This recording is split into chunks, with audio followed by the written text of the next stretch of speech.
دومون در حق مردم زندانیا دعای خیر میکنم. الحمد لله رب العالمین و صلی الله علی سیدنا محمد و علی آله و صحبه اجمعین. یا الرحمن یا الرحیم. برادر خواهرایی که زندانی هستند پروردگارم گناهاشون را ببخش. پروردگارم صبر جمیل عطاشون بکن. هر یک یگان بیمار باشن پروردگارم شفای کامل نصیبشون بگردان. ایمان و تقواشون عطا کن یا رب العالمین. پروردگارم عملهای ما را کارهای ما را اصلاح بگردان. پروردگارم همه زندانیایی که هستند پروردگارم به خانه‌هاشون بر بگردانشون یا رب العالمین. ربنا آتنا فی الدنیا حسنه و فی الاخره حسنه قنا عذاب النار برحمتک یا ارحم الراحمین. یعنی بچه‌ها طلب دعا کردن که در حق ما دعا کنید.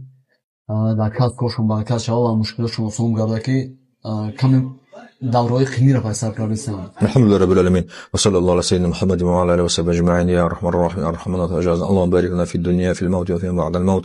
اللهم اصلح امه محمد. اللهم رحم امه محمد. اللهم فرج كربة امه محمد صلى الله عليه وسلم. پروردگارم همه هموطنان همه با اردوی که در غریبی هستند پروردگارم مشکلاشون آسان بگردان یا رب العالمین. در کارشون فیض و برکت عطا کن یا رب العالمین. یسر غرت و عسر انك ميسر كل عمل يسر. ربنا لا تزغ قلوبنا بعد إذ هديتنا وهب لنا من لدنك رحمة إنك أنت الوهاب برحمتك يا أرحم الراحمين يا رب العالمين.